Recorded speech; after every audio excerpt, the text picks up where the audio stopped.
Yang kedua yang akan ditanya di hari kiamat, wa an ilmihi fima fa'ala. Ilmu kita itu ditanya, udah diamalin atau belum?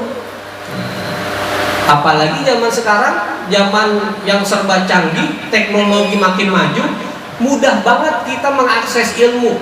Gampang. Barangkali karena kewajiban. Kalau kata Komandan Ajis, ya, Komandan Ajis tugas negara. Ya. Kalau lagi itu tugas negara, dia artinya itu lagi kerja. Kalau lagi kerja, sehingga nggak bisa hadir di pengajian, di musola, nggak bisa hadir di sini barangkali, kan nggak bisa hadir tuh. Tapi karena kecanggihan teknologi itu bisa diakses lewat HP, gampang orang itu dapat ilmu orang. Gitu. Lewat YouTube, lewat streaming dan sebagainya, gampang banget. Ilmu gampang kita dapat, tapi diamalin apa kagak ilmu itu? Ya. Kita dengerin nasihat ustadz, ulama kita, kiai-kiai, habaib kita, gus-gus kita, gitu kan? Banyak yang kita dengerin ilmu-ilmunya. Kita buka HP, udah nongol ceramah, pidato dan sebagainya. Seminggu sekali ada sholat Jumat, kita dengerin khutbah. Apalagi khutbahnya tentang pesan takwa. Ittaqullah haqqa tuqatih. Takwa dengan sebenar-benarnya takwa. Di masjidnya takwa. Keluar dari masjid, balik aja lagi ngomongin orang, fitnah orang, ujar kebencian dan sebagainya. Berarti ilmu nggak diamalin. Nah, ketika ilmu nggak diamalin, hati-hati. Ilmu itu nanti di hari kiamat pilihannya cuma dua, hujjatun laka au hujjatun alaika.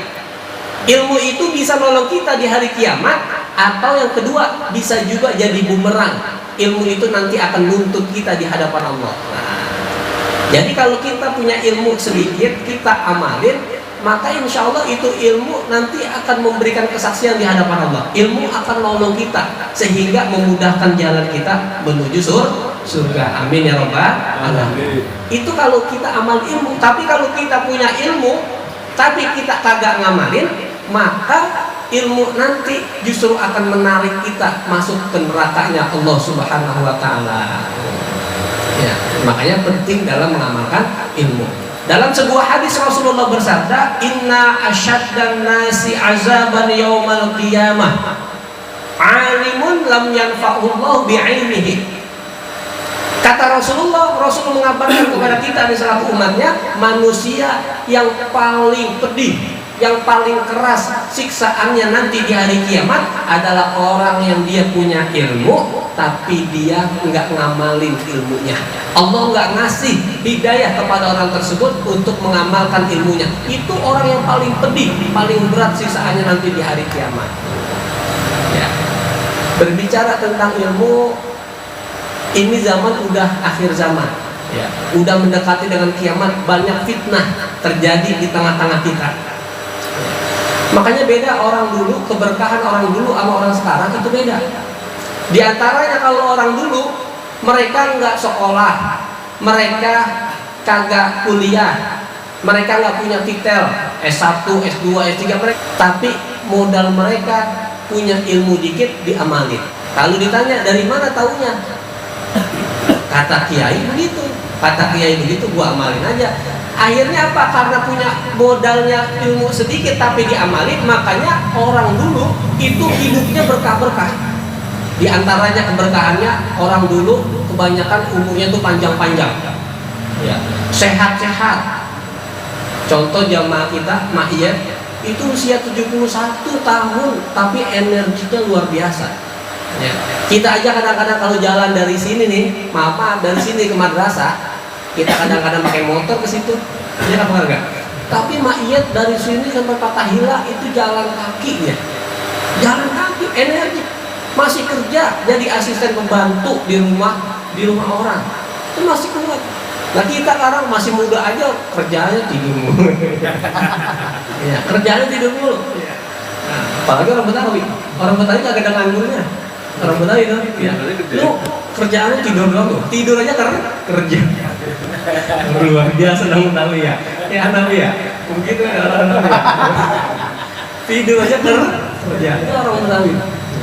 Orang dulu hidupnya berkah, sehat-sehat. Orang dulu anaknya banyak-banyak. Benar nggak Pak? Orang dulu anak banyak, 10, 12, 15 tuh orang dulu tuh.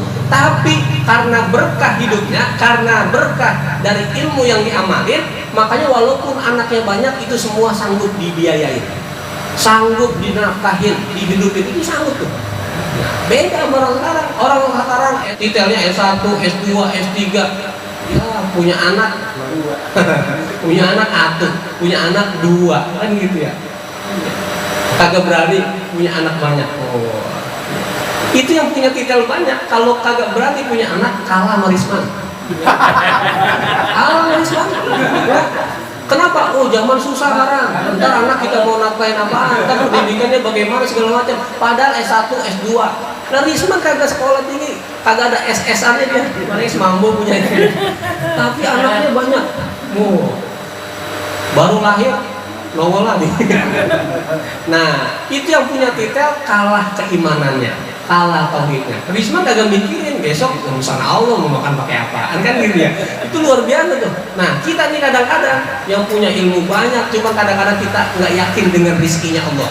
Kadang-kadang kita masih ragu dengan rizkinya Allah. Anak motor biaya pendidikannya bagaimana? Masih khawatir, masih ragu sama Allah. Nah, ketika ragu dipertanyakan keimanannya. Tapi kita punya jamaah Risman, produktif banget. Produktif apa doyan?